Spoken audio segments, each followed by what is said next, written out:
Qué bien, Rafa, muchas gracias. Son las 2 de la tarde y 2 minutos. ¿Qué tal todos? Bienvenidos a nuestra edición de Asiento Extra. Hoy con una edición, con un programa muy especial y yo creo, pienso, sospecho, que sea el primero de muchos programas que vamos a hacer en esta misma línea.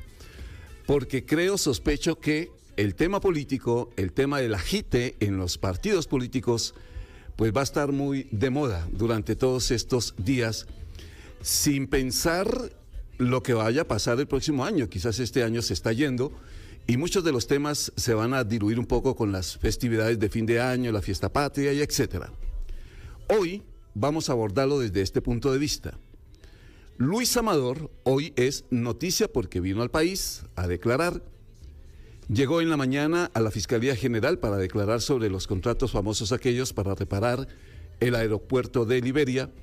Los contratos que le costaron el cargo, que fue destituido, como se sabe, fulminantemente, mientras él estaba en Canadá. Finalmente se asiló voluntariamente en Canadá, donde trabaja en una universidad, como se ha explicado millones de veces. Pero mientras el tema judicial tiene su desarrollo, nos queremos concentrar hoy en un tema que tiene que ver con él como protagonista, pero es político. Amador, lo recuerdan, en un video dijo que quiere integrarse al Partido Unidad Social Cristiana, pero ese camino, sí no tiene pista. Ahí las cosas están muy complicadas. Literalmente, el partido o un sector de ese partido le tiró la puerta en la cara. Recordemos los testimonios primero. Primero, lo que dijo Amador, después de que el partido como tal le dijo, o un sector del partido le dijo, quizás no. Escuchémoslo. Desde que yo me acerqué al partido, he venido experimentando de un hermetismo a lo interno. Por eso envié una consulta al Tribunal Electoral del mismo. Respuesta que ya ustedes conocen, escueta y burocrática. Hoy, un grupo de asambleístas nacionales ha cerrado la puerta. No me la ha cerrado a mí, se la ha cerrado a todos ustedes que anhelan un mejor país. Sin embargo, hoy quiero decirles a todos los costarricenses que me han pedido que trabaje por el país, que no pierdan la ilusión, que no pierdan la esperanza. Pronto abriremos una nueva puerta para todos los ticos que aman su país, que lo quieren ver surgir y están dispuestos a trabajar por ello. Él es el exministro Amador. Reacciones. En una entrevista que le hicimos en este mismo programa a don Miguel Ángel Rodríguez, el expresidente Rodríguez, le hicimos la pregunta. Para usted, mientras usted sea, pues esté presente dentro del Partido Unidad Social Cristiana, mientras usted esté ahí, Amador no llega, su respuesta. No, yo no dije que no entra. Yo dije, este no es un partido taxi. O sea, este no es un... No, es que es distinto. Es que tiene un punto muy importante. Yo justifico la existencia de un partido que es un partido capaz de tener valores muy claros, de trabajar en buscar el conocimiento para conocer, por un lado, los problemas reales de los ciudadanos y sentirlos, y además de buscar el conocimiento de cómo resolver esos problemas. Lo otro es un partido taxi en que es un mecanismo para que alguien vaya al gobierno. Ese es el concepto que yo creo que es muy equivocado, que desgraciadamente muchos de nuestros conciudadanos creen que es así, que piensan que una función pública es un premio por una persona. Esa gente que lo que hace son partiditos, que no tienen ideas, que no tienen estudio, que no tienen equipos de trabajo y que simplemente quieren llegar a ocupar unas posiciones, eso para mí es una perversión de la democracia. Pero fue lo que usted encontró, haciendo la aclaración, encontró en la intención de Luis Amador de utilizar el partido solo por querer ser presidente. Sí, yo quiero ser presidente, no tengo recursos para hacer una campaña, cojo este partido para que me sirva. Hay gente que anda buscando un partido. ¿Y qué tal que sea el candidato que lleve a la unidad otra vez a la presidencia? Tiene que ser alguien que haya demostrado permanencia en el partido, que haya demostrado trabajo en el partido, que haya demostrado pensamientos socialcristianos, que haya demostrado compromiso con la gente. Es una persona así, sí vale la pena. Mientras usted esté, Luis Amador no tendrá su bendición para ingresar al partido. ¿O hay alguna puerta? No, para ingresar, que ingrese.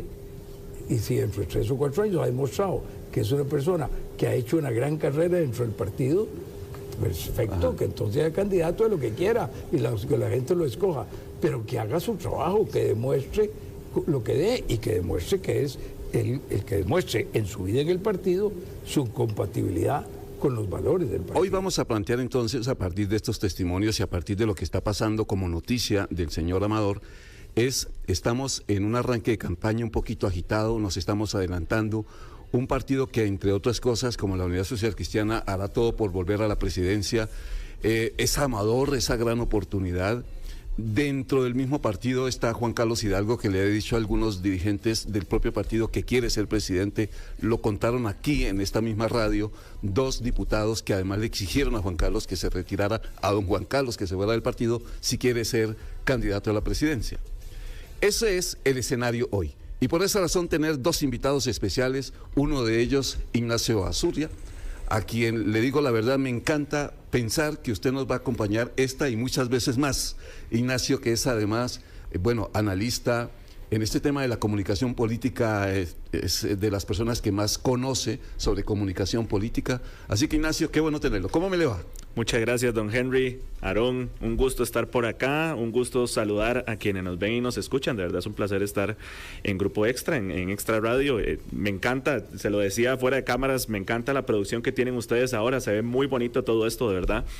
Y por supuesto, cuente conmigo para las veces que sea necesario, porque para mí hablar de comunicación y política es un placer, precisamente porque me he formado en esto desde hace muchos años y trabajo en esto, así que yo encantado. Sí, sí, a usted se le nota, cuando habla de política le gusta, es como estar en su charco. ¿O no, Aarón Chinchilla, que es colega nuestro del Grupo Extra, del periódico Extra, que está con nosotros? Aarón Chinchilla hace parte precisamente de ese staff de periodistas que conocen también sobre el tema político. Qué bueno tenerlo, Aarón. Muchísimas gracias, Henry. Pues bueno, hay que analizar esta campaña política que viene, una campaña política que, que está empezando prematuramente, que suenan nombres ya, y que, cuidado, y algunos por correr mucho se queman al final, como dice el refrán popular.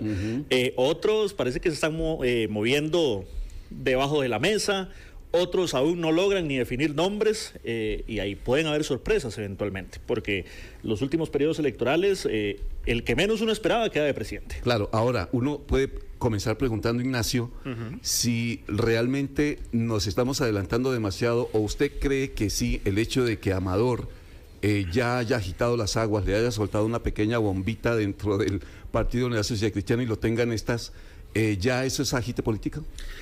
Bueno, cuando nosotros pensamos en las elecciones en Costa Rica, recordemos que cuando fue electo don Luis Guillermo Solís, don Carlos Alvarado y ahora don Rodrigo Chávez como presidente, 1 año y 5 meses antes no sabíamos quién iba a ser presidente, ¿verdad? Y ahorita estamos a eso, sí, ¿verdad? A año y 5 meses, más o menos, casi 5 meses. Y no sabemos de por dónde va la las cosa. Próximas elecciones presidenciales. Por lo tanto, la incertidumbre existe.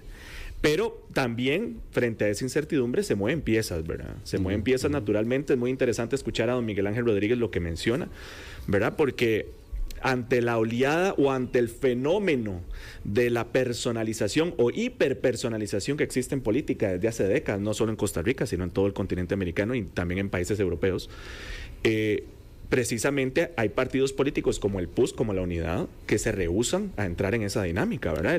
Don Miguel Ángel Rodríguez lo menciona muy bien. No vamos a hacer un partido taxi, precisamente porque la Unidad y Liberación Nacional se supone que son los partidos tradicionales más grandes de este país y se supondría que más allá de la personalización también van a defender su programa, su ideología, sus cuadros, etc. Lo que pasa, Ignacio, es que los partidos taxis han sido exitosos. No, por supuesto. ¿Tienen presidente? Por supuesto. De hecho, cuando vemos los datos, según el último estudio del CIEP, el 84% de los costarricenses no tiene partido político. Ajá. ¿Se dan cuenta? 84% es muchísimo. Y cuando nos ponemos precisamente a pensar en las últimas elecciones presidenciales, vemos cómo los costarricenses no votan por un partido político, votan por una figura, que sí, que estará supeditada a un partido político porque constitucionalmente necesitan un partido político para aspirar, pero al final el partido no es tan importante como la figura. A ver si lo leo bien, Ignacio. En la Unidad Social Cristiana, si quiere volver al gobierno, debe abrir esa puerta de convertirse en un partido taxi. No necesariamente.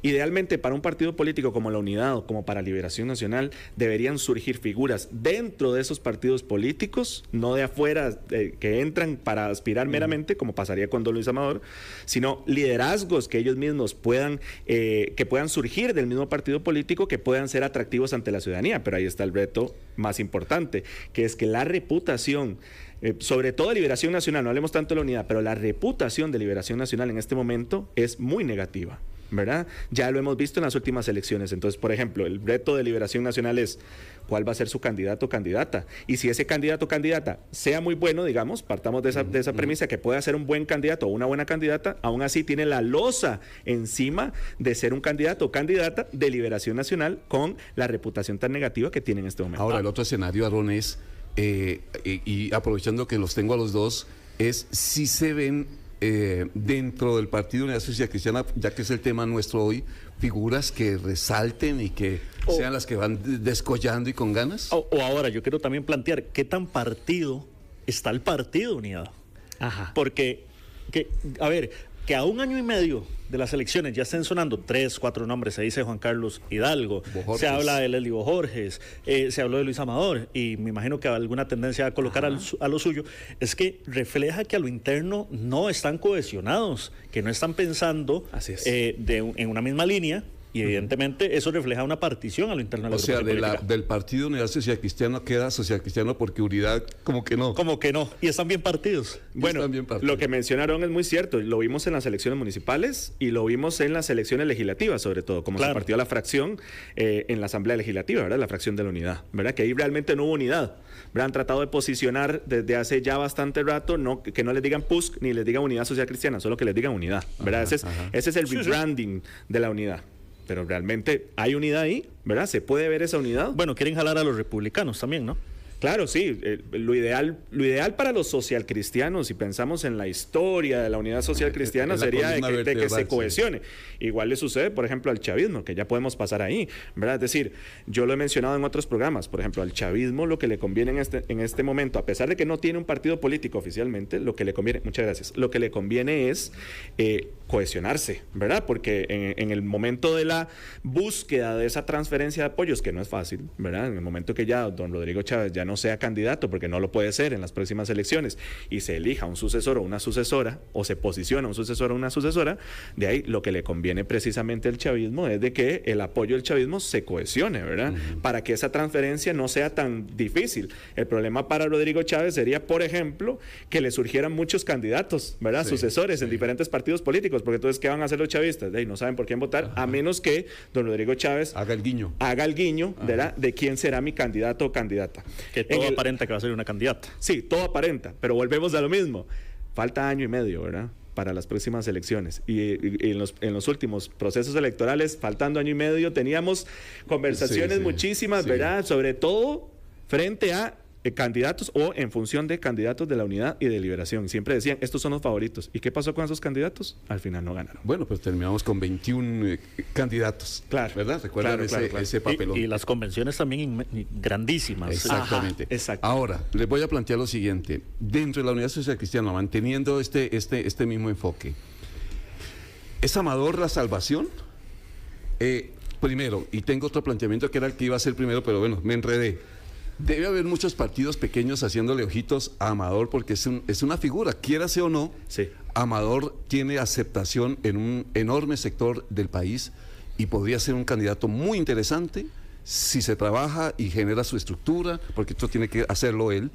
Pero no sé si hay partidos que de pronto le estén haciendo ojitos a él o dentro del Partido Unidad Social Cristiana ese grupo, porque firmaron de los 70 asambleístas, firmaron 30 el documento donde le dicen usted aquí no entra.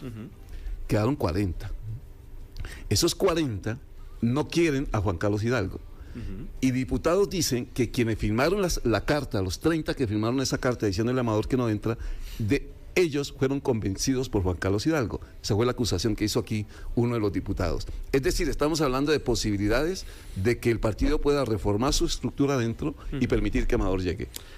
Bueno, ahí hay que mencionar varias cosas. Don Luis Amador era una figura mucho más potable cuando estaba en el gobierno de Rodrigo Chávez que afuera del gobierno de Rodrigo Chávez. Hay que tener eso en cuenta, ¿verdad? Es decir, la popularidad que siempre se mencionaba, que don Luis Amador era un candidato y que era el posible sucesor de don Rodrigo Chávez, obviamente estaba relacionado con estar en la plataforma de gobierno y ser una figura similar a don Rodrigo Chávez. Cuando don Rodrigo Chávez le abre la puerta de salida y sale como sale, y además pasan todos estos meses sin que él realmente aclare qué fue lo que sucedió hasta hoy, que menciona que lo va a aclarar, ¿verdad? Todo eso en comunicación, pues le afecta, ¿verdad? Porque igual como se dice una famosa frasecilla, yo que soy de base politólogo y después estudié posgrados en comunicación, en política siempre se decía, en política no hay espacios vacíos, ¿verdad? O sea, no hay espacios vacíos, siempre se van a ocupar. En comunicación es igual.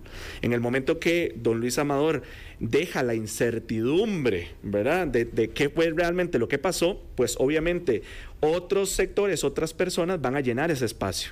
Van a llenar ese espacio con sospechas, con versiones de las cosas. Pues la oposición, sus opositores, el mismo Rodrigo Chávez, que probablemente a don Rodrigo Chávez no le interesa ahorita a don Luis Amador como candidato sucesor, porque ya no es de su riñón, ¿verdad? Ya no es de su gobierno y salió con los cuestionamientos que salió. Así se Por lo tanto, exacto. Entonces, posiblemente... Y hoy le dispara, y hoy fustiga. Dice que él sabía. Exactamente. Claro. Que Chávez sabía lo de los contratos. El caso de don Luis Amador es un caso que le genera ruido, obviamente, al gobierno de Rodrigo Chávez y al mismo Rodrigo Chávez, ¿verdad? Porque es una persona que sale de su gobierno y que le puede generar, digamos, ruido y cuestionamientos a don Rodrigo, pero don Rodrigo obviamente va a aprovechar esto que estamos mencionando de que don Luis Amador sale del gobierno, no aclara durante todos estos meses, va a aprovechar que ya se posicionó en cierto sector de la población de que precisamente don Luis Amador salió por esos cuestionamientos y que es culpable, a pesar de que obviamente los tiempos judiciales son muy diferentes a los políticos. Y lo otro es que hay un tema del que vamos a hablar después del corte, después de la media hora final. El tonito que había adquirido Amador era muy parecido al de su jefe. Claro. Muy parecido al de Chávez, ¿verdad? El tonito, digo, el momento de hablar y las conferencias. La gesticulación. Y de dirigirse a quienes lo critican, etcétera, etcétera. Iba adquiriendo como el tono, ¿verdad? Sí, como la pose. Sí. Bueno, ahora alguna gente dice que ya se lo ve a Laura Fernández. Ajá. Que ya ese modo, ese no sé qué... ese no sé qué, no sé dónde. Ese no sé qué, no sé dónde es muy similar al que tiene a Chávez. Bueno, ahora, eso en la Unidad Social Cristiana, ahí están las aguas, pero agitadísimas. Pero ya va, la unidad lleva 20 años o más de 20 años de no gobernar. Ajá. A un año y medio, ¿qué tan desesperados se ven? Porque digamos, ya empezar a hablar de 3 tendencias o 2 tendencias... refleja que están ansiosos con ganas de volver al poder. Y yo creo que al fin y al cabo, de una nueva Unidad Social Cristiana, claro, y yo creo que al fin y al cabo eso es lo que busca todo partido político, llegar al poder. Pero con 20 años a cuestas, ¿qué tan desesperados se ven a hablar de candidaturas y las presidencias a un año y medio de las elecciones? Bueno, Aaron, ¿Qué tanto les puede meter la zancadilla? No sé si es un tema de desesperación, pero sí es un tema de vocación de poder que tienen todos los partidos políticos, ¿verdad? Y naturalmente ellos van a querer resolver el tema de su candidatura lo antes posible, pero también es un tema de tiempos, ¿verdad? De timing. Hay que manejar esos tiempos, que era lo que mencionábamos. Ahorita se quemaría cualquier candidato que diga oficialmente soy el candidato, porque le falta año y medio todavía. Claro. Y además recordemos que una campaña electoral influye en muchas cosas, no solo influye el liderazgo, influye la coyuntura. No sabemos, ahorita tenemos un momento determinado de la realidad en Costa Rica, no sabemos cuál va a ser en enero, por ejemplo, ¿verdad? Del próximo año. Ni tampoco sabemos cómo se va a ir moviendo la gestión de gobierno, si van a poder resolver el tema de la seguridad, si ese va a ser un tema de campaña. Como costarricenses esperaríamos que no, ¿verdad? Que se resuelva, pero no sabemos si se va a mantener, etcétera, ¿verdad? Todos esos temas, entonces hay que irlos manejando. Y el tema de los públicos, obviamente.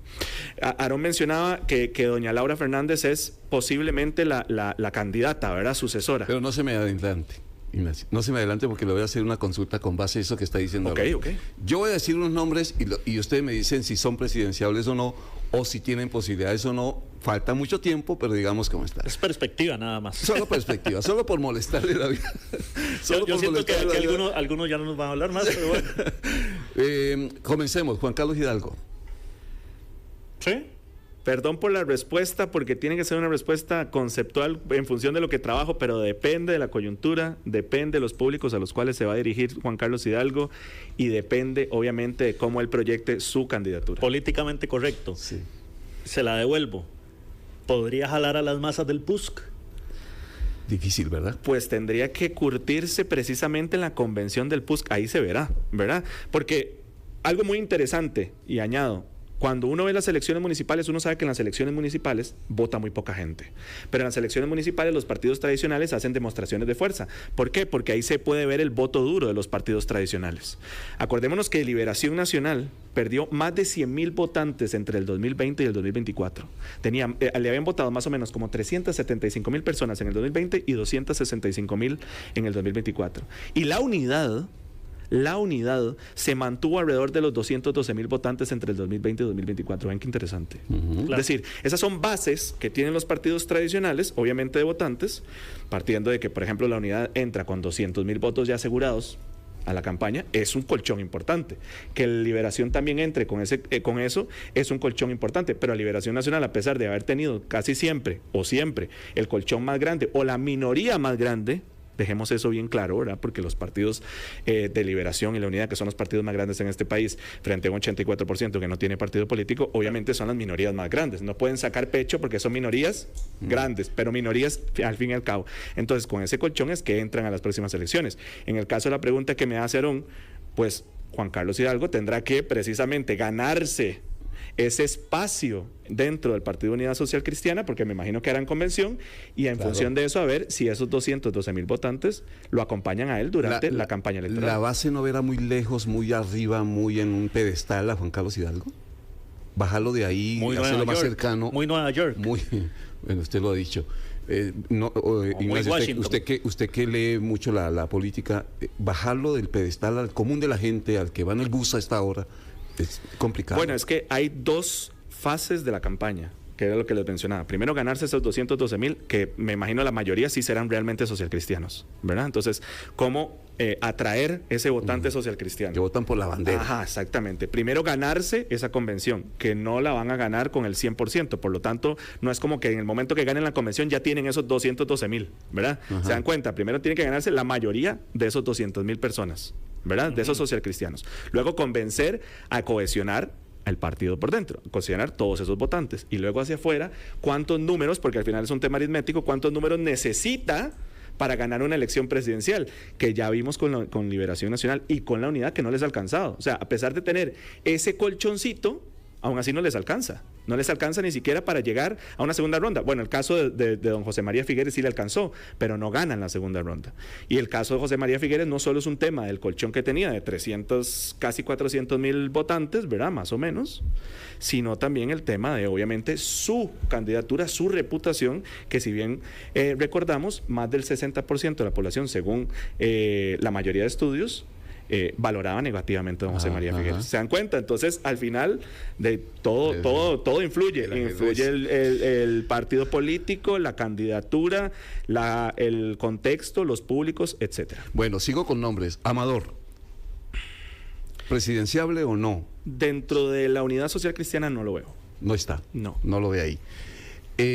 Doña... Don Leslie Bojorges. Dentro de la Unidad sí lo podría ver, porque es más social cristiano que don Luis Amador. Y él es cosa aparte con Juan Carlos Hidalgo, ¿verdad? Claro, decir, pero también le tendencias. podrían cobrar su cercanía con el gobierno. Doña Laura. Pues sí, se supone que ahorita es la principal candidata sucesora de don Rodrigo Chávez. Lo ven así. Sí, no lo es oficialmente, pero y no lo ha dicho, obviamente. Vamos a ver cómo llega dentro de 1 año y 4 meses, 3, 4 meses, si llega desgastado o no, cómo va a estar la coyuntura, etcétera. ¿Batalla? No. 0. ¿Por qué? ¿Por qué la respuesta por el momento no, dependiendo de su gestión. O sea, por eso volvemos. De cuál va a ser el caballo de batalla, utilizando la misma palabra. ¿Cuál va a ser el caballo de batalla de don Mauricio Batalla? Bueno. Pues precisamente su gestión como ministro. Vamos a ver cómo llegan las obras cerca de las elecciones. Tiene un nombre más. Natalia Díaz. Uy, sí, claro, pues ella sí, ya llegó al partido. Pero ya va, ahí si Laura Fernández es candidata y Natalia Díaz es candidata, pero mucho de esa gente que respalda a Rodrigo Chávez actualmente va a decir, ¿por cuál me voy? Ajá. Sí. Esa es la pregunta. Doña Natalia Díaz, a mí me parecía una candidata con mucho potencial, siempre y cuando se mantuviera como la candidata del chavismo. Me explico. Sí. Es decir, ya fue candidata antes, Sí. ¿verdad? Ya sabemos cómo le fue en las últimas elecciones. Y le fue muy bien. Sabemos que tiene su partido político, Y tiene sabemos cómo le potencial fue en sus municipal. elecciones municipales, Claro. pero tampoco vamos a descartar cómo el efecto arrastre del chavismo le llevó a sacar las alcaldías que sacó en las elecciones municipales. Es decir, es un caso parecido, a pesar de que creo yo que Natalia Díaz es mejor candidata que don Luis Amador. Por sí sola, digamos, en su figura, en su liderazgo, en su proyección de liderazgo de su candidatura, como ella, como persona política, como figura política, pero es un caso muy parecido al de don Luis Amador. Es decir, ellos eran candidatos con mucho potencial dentro del gobierno de Rodrigo Chávez. Ya fuera cambia totalmente la dinámica. La resonancia que produce ser gobierno es otra. Le voy a dar 3 nombres para ver si lo logramos rápidamente. Y lo voy a decir porque pues igual tampoco es que hayan dicho yo no quiero. De Santi. No lo veo por el momento. Figueres. Tampoco. Otto Guevara. Tampoco. Por ahí no va, nada. Una figura nueva que usted diga, mire, ojo con este personaje porque está figurando mucho, es muy mediático, yo no sé si algo le suena. Cuidado con él. Esa es la pregunta, don Henry. No veo por el momento liderazgos competitivos, por el momento. En las últimas elecciones, voy a seguir con esto, en los últimos procesos electorales, faltando año y medio, no veíamos ni a Carlos Alvarado, no veíamos ni a Luis Guillermo Solís, ni a Rodrigo Chávez. Es decir, todavía hay un margen bastante grande para que aparezcan figuras.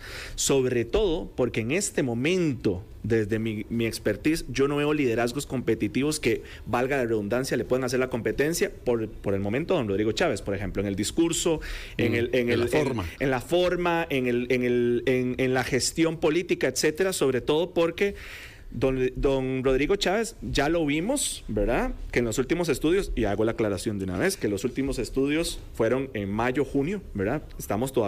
Ahorita estamos huérfanos de estudios, necesitamos estudios de opinión recientes. Yo le hago un guiño sobre todo al CIEP, por ejemplo, que saque su próximo estudio, que el último lo sacó en mayo y estoy esperando el de septiembre, que a veces lo sacan en septiembre, para ver cómo se ha movido el apoyo de don Rodrigo Chávez, ¿verdad? Yo quiero tirar 2 o 3 nombres más, si me permite, Henry. Eli Feinsack. ¿Liberal? Pues ha tenido la oportunidad de crecer en su liderazgo dentro de la Asamblea Legislativa, pero según los estudios no ha crecido. ¿Fabricio Alvarado? Pues se mantiene don Fabricio dentro de un sector conservador claro, atrayéndolo, ¿verdad? Pero habría que ver si le alcanza después para crecer en los números y cómo atrae públicos también conservadores, pero no tan conservadores como suele ser el discurso de don Fabricio. Y entonces, los 2 grandes signos de interrogación, Liberación Nacional y el Frente Amplio. Esa es una buena pregunta. Frente Amplio es similar al caso en términos de reputación de partido que tiene Liberación Nacional. Frente Amplio ya tiene una reputación, ¿verdad? Que se le asocia con extremos ideológicos que le ponen un peso, digamos, a cualquier candidato o candidata que tengan. Pero el Frente Amplio está bien definido ideológicamente, ¿verdad? Al menos puede atraer una cantidad de votantes que están definidos ideológicamente en Costa Rica. La pregunta es si le alcanza para llegar siquiera a una segunda ronda, porque para ganar en primera no le alcanza. ¿Y Liberación? Estamos en lo mismo. O sea, es decir, Liberación Nacional ahorita... Total. No, y además, recordemos que el discurso de Rodrigo Chávez de ese 50% al cual le habla, la gran mayoría de ese 50% aborrece a Liberación Nacional, ¿verdad? Está posicionado como el gran enemigo, la gran política tradicional, la casta política, ¿verdad? Ya se ha posicionado esa idea. Entonces, en el restante 50-45% que no apoya a don Rodrigo Chávez, según el último estudio de mayo o junio, ¿verdad? Repito, ahorita no sabemos cómo está el apoyo de don Rodrigo Chávez, pero partiendo de la premisa de que se ha mantenido en un 50%, que ha sido constante en los últimos meses, en esos estudios, pues si partimos de eso, significa que hay un 50, 45%, 40% restante que no apoya a don Rodrigo Chávez. Y ahí la pregunta siempre es, ¿cuáles liderazgos en la oposición están atrayendo ese porcentaje? Y además, no lo van a poder atraer completo. ¿Por qué? Porque ese porcentaje es bastante heterogéneo y es bastante diverso ideológicamente.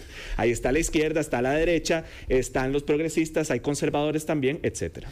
Rafita me está haciendo señas para ir a un corte rápidamente, unos mensajes que son importantes. Y la segunda parte de nuestro programa hoy también tiene que ver con política, pero ay señor, lo que vamos a escuchar. Extra Radio. Asiento Extra por Extra Radio. Lo bonito de tener dos buenos invitados es que se puede ir el tiempo rapidísimo y nos fuimos a un corte comercial y aquí nos quedamos todavía con el rezago de la política. Esto es muy agradable. Y además, la política entendida como esto, de las intenciones, de las ideas, de querer cambiar las cosas, de que le escuché a un buen amigo mío algo que dijo, que la gente buena no se quiere meter en política y me llamó mucho la atención, pero no debería, ¿verdad? Bueno, vamos a hablarlo. Estamos en Asiento Extra y vamos a hacer esta segunda parte de nuestro programa hoy, en la misma línea de lo que vienen analizando nuestros invitados frente a las posibilidades políticas. Y yo planteaba algo a los dos invitados, que quien quiera ser candidato en las próximas elecciones, casi que es obligatorio, y lo pongo en comillas, que adquiera un tono tipo Rodrigo Chávez, regañón, que a la gente le llama tanto la atención, habla las cosas muy directamente, etcétera, etcétera. Ese discurso, para algunos críticos, es poco elegante, es demasiado agresivo. Bueno, ¿cómo llamarlo? Pero es la tendencia de nuestros líderes de hoy. Lejos del discurso, aquel discurso elegante, pomposo de otras épocas que se recurría a las buenas palabras y a las metáforas y etcétera, la tendencia es otra hoy en día con todos nuestros líderes. O escuchen al señor Trump. Should I get personal? Should I not get personal? I don't know, my advisors are fired. Se está refiriendo a Kamala Harris, obviamente, y si ella llega, aquí estamos en la Tercera Guerra Mundial fácilmente. Es su forma de referirse además permanentemente a Kamala Harris, con una agresión, con una agresividad, bueno, desbordada. O escuchen a Nicolás Maduro. ¿Dónde está el inmundo? ¿Dónde está el pataruco derrotado? ¿Dónde está escondido el Mundo González Urrutia? Sal de tu cueva, Guaidó, .2. ¿Por qué no da la cara? No es que ganó y está preparando su fuga de Venezuela. O escuchen también al vecino, al señor Ortega. Si querés que te respete, respetame, Lula.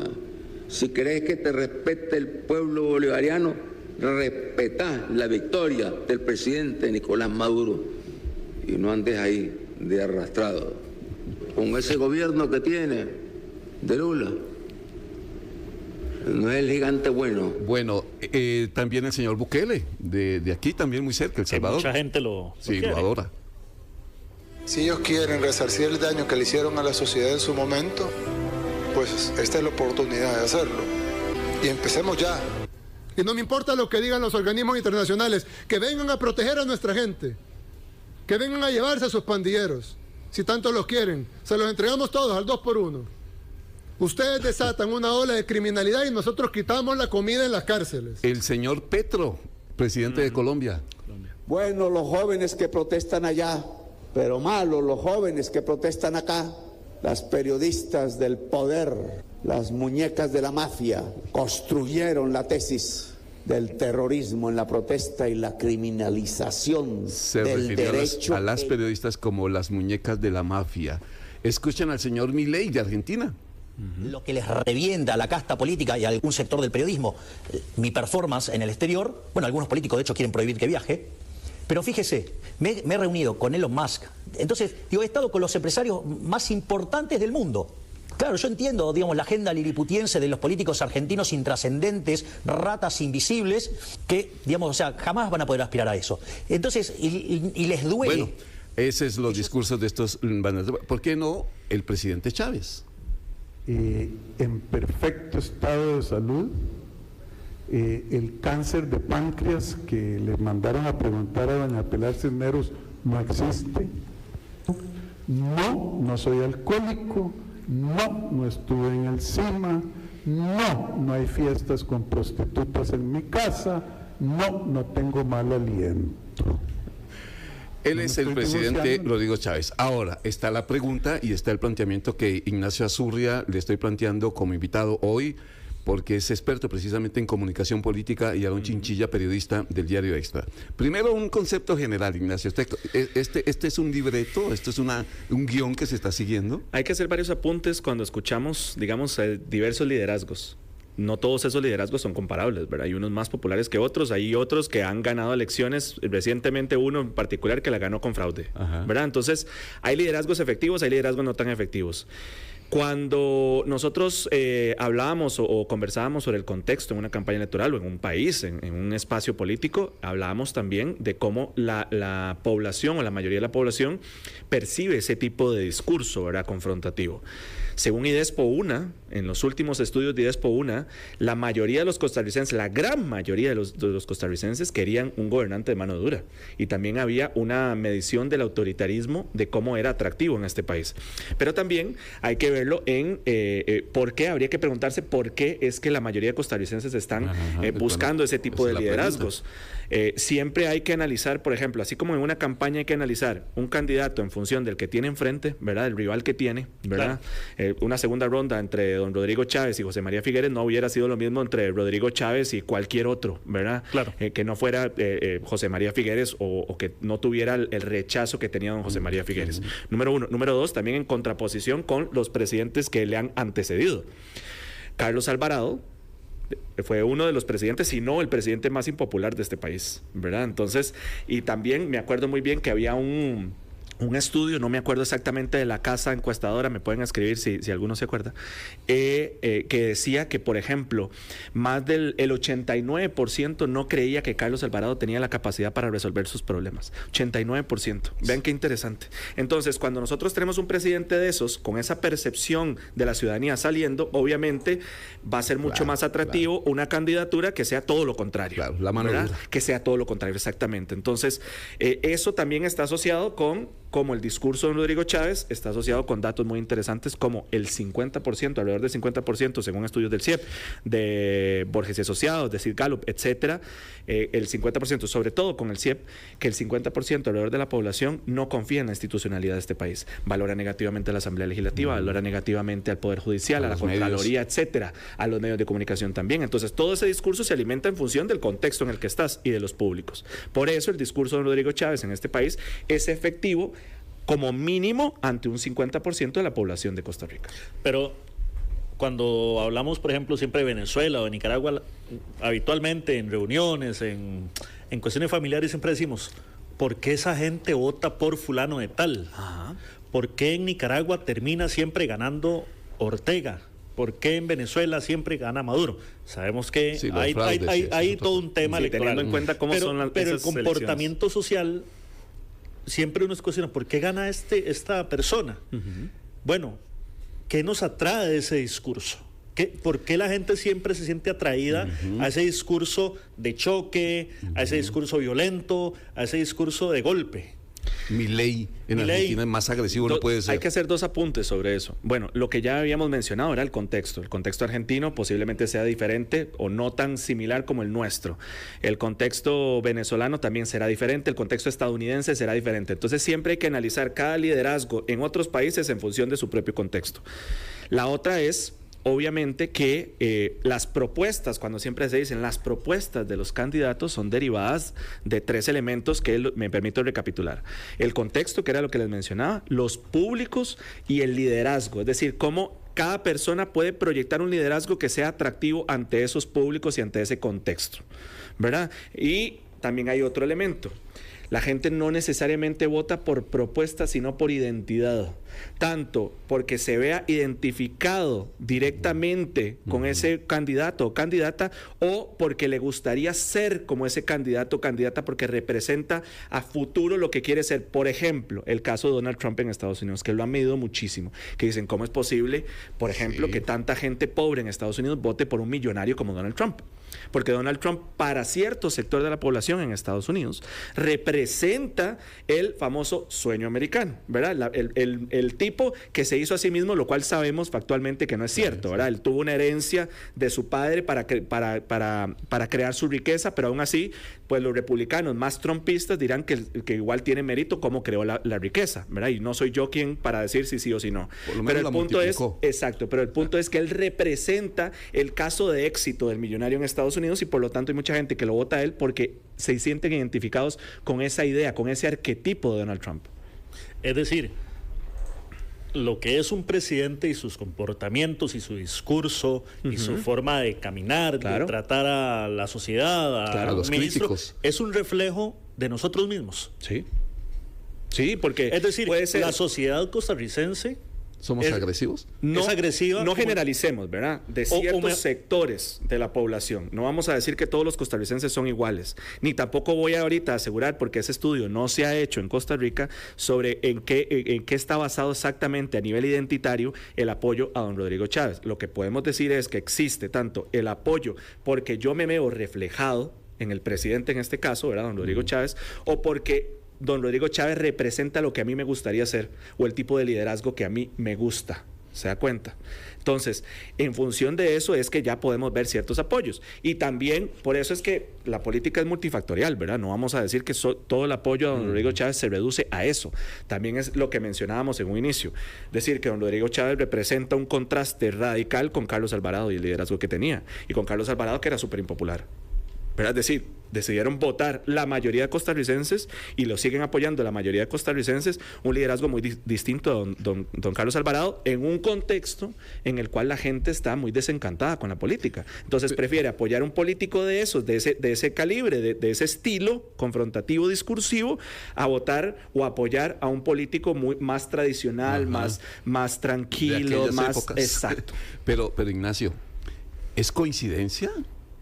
Cuando escuchamos todos esos testimonios que Rafa nos dejó escuchar, esos audios de Trump, de Milei, de Ortega, etcétera, etcétera, casi todos nuestros países tienen en sus jefes, en los presidentes, el mismo discurso. ¿Es una mera coincidencia? No, posiblemente no, porque quizá haya un tronco común en la mayoría de esos países en los cuales hay una precisamente desafección política. Es decir, que la gente está desencantada con la clase es universal, política. No es de Costa Rica. No, podría ser latinoamericano. ¿Verdad? La gente está muy desencantada en general, no digo que todos los países, pero en esos países posiblemente la mayoría. Por ejemplo, Argentina sí se puede decir que el caso Milei es un caso en el cual gobernó otra clase política por varios años y la gente que votó por Milei estaba muy desencantada con esos otros políticos. En Colombia votaron por Colombia alguien de también, izquierda. sí, claro. Entonces es la desafección política. Entonces, cuando existe una desafección política, es decir, un desencanto que ya la gente no cree en los políticos, pues naturalmente están buscando un liderazgo totalmente distinto. Pero entonces, Aarón e Ignacio, una sentencia. En ese escenario, los partidos políticos tradicionales no vuelven al poder.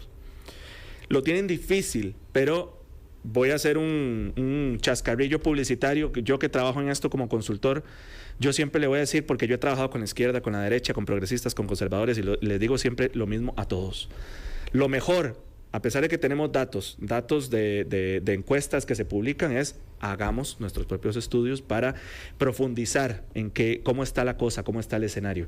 ¿Por qué? Porque ahorita sabemos que un 50-55%, al menos según el último estudio del CIEP, repito, no sabemos el próximo estudio que dirá, apoya a don Rodrigo Chávez, y a pesar de ese 55% posiblemente no sea homogéneo, pero sí puede ser muy similar entre sí, ¿verdad? Y el apoyo que tiene don Rodrigo, no sabemos realmente cómo está constituido el 45% restante. Entonces los liderazgos de oposición no deberían estar ahí especulando, ¿verdad? De qué tipo de discurso tener, si igualo el mismo discurso de don Rodrigo Chávez, si tengo que hacer exactamente lo mismo, etcétera, sino identificar los públicos, qué es lo que esa gente quiere escuchar, qué tipo de liderazgos quieren ver, qué tipo de propuestas precisamente quieren recibir de esas candidaturas, ¿verdad? Porque entre más datos yo tenga, entre más preciso sea yo con cómo está el escenario político, el contexto, los públicos, la coyuntura, etcétera, pues más efectivo puedo ser en función de cómo diseño yo mi campaña política. El peligro del caudillismo hoy en día, que llamaba alguien, claro. Es decir, que esas figuras que no es que ofrezcan grandes cosas, pero lo saben decir. Pero ya va, yo ahí difiero, porque por ejemplo un partido como Liberación Nacional, tiene sus caudillos e incluso tiene hasta un corrido para su gran caudillo y lo cantan cada 4 años. Y eso no les ha funcionado en los últimos 12, 16 años. Bueno, por ahí la pregunta es cuáles caudillos tienen y si esos caudillos realmente atraen al electorado, ¿verdad? Porque sí, pero no deja de ser un ícono. No, por supuesto, pero la personalización vino al continente americano para quedarse. Difícilmente vamos a volver a la época en la cual la gente votaba más por partido político que por la persona, por la figura. Y entonces, obviamente la figura pesa muchísimo. Don Rodrigo Chávez, ustedes no se lo imaginan, así como ganó en el 2022, no se lo imaginan ganando en el 2010, ¿verdad? Por ejemplo, en ese contexto no hubiera tenido tanta cabida como lo tuvo ahora. En el 2014 tal vez. Porque usted lo dice porque en esa época la gente votaba por el color. No, y no solo eso, sino por la bandera. Sino por la coyuntura principalmente. Acordémonos que en el 2010 era don Oscar Arias era el presidente, iba de salida y entonces había más espacio para la continuidad de Liberación Nacional en ese entonces, hace muchos años, que para una figura que rompiera con el esquema, como si la hubo ahora, ¿verdad? Que hubo 2 gobiernos del PAC y el último gobernante del PAC fue muy impopular. Entonces, por ende, estaba el espacio servido, la mesa servida para una figura como don Rodrigo Chávez. Que Rodrigo Chávez hubiera ganado con el partido que fuera. Posiblemente, porque ganó él. Posiblemente porque, la figura era él. Yo tengo...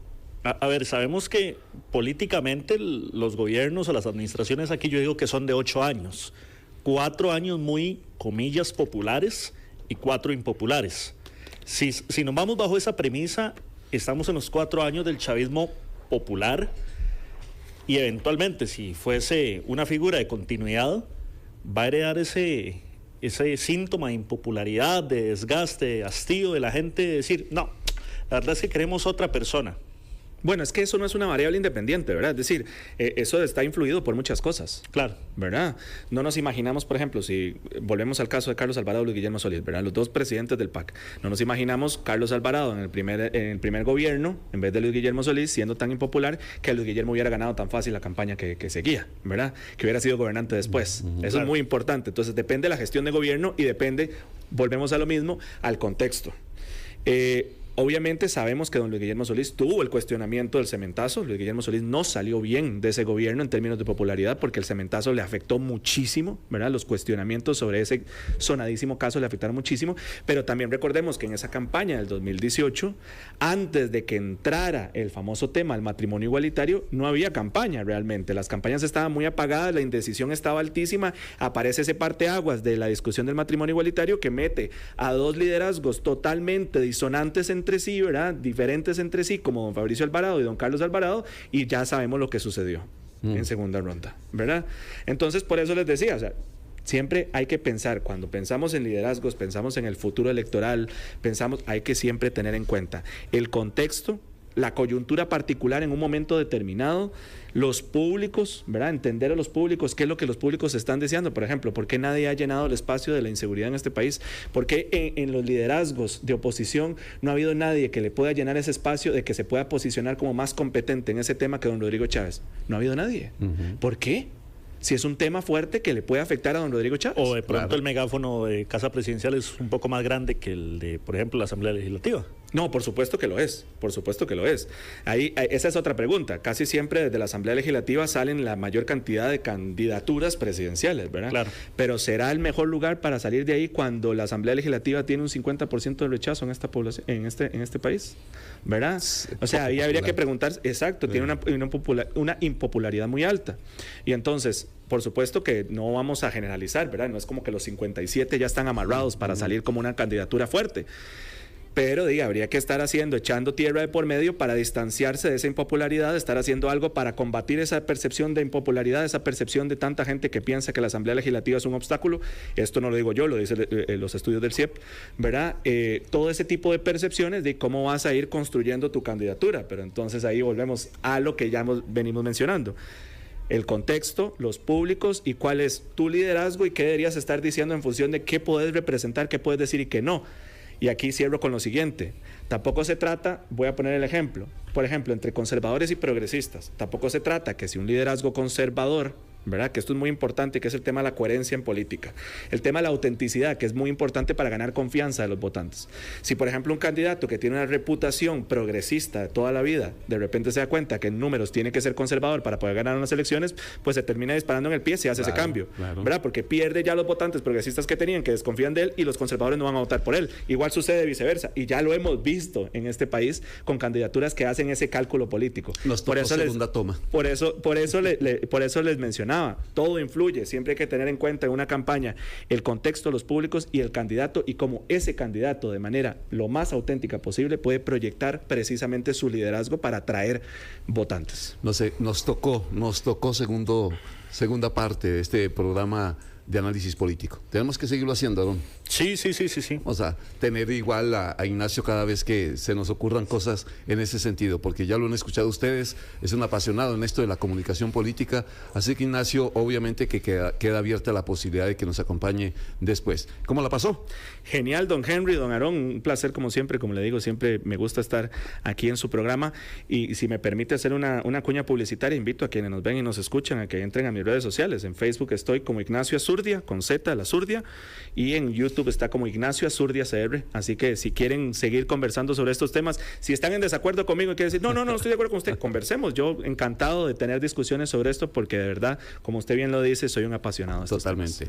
Ignacio Azurdia esta tarde con nosotros aquí en Asiento Extra. ¿Y usted, Aarón, qué tal? ¿Cómo la pasó? Bien, la verdad es que muy cómodo. Me llama la atención el libro que tiene en sus manos. Yo creo que todo esto que hemos hablado hoy... Qué buen libro, por cierto. Sí, está reflejado en ese libro. La recomendación del día de hoy, de George Orwell, 1984. Ahí está. Muy bueno. Todo esto que hemos hablado...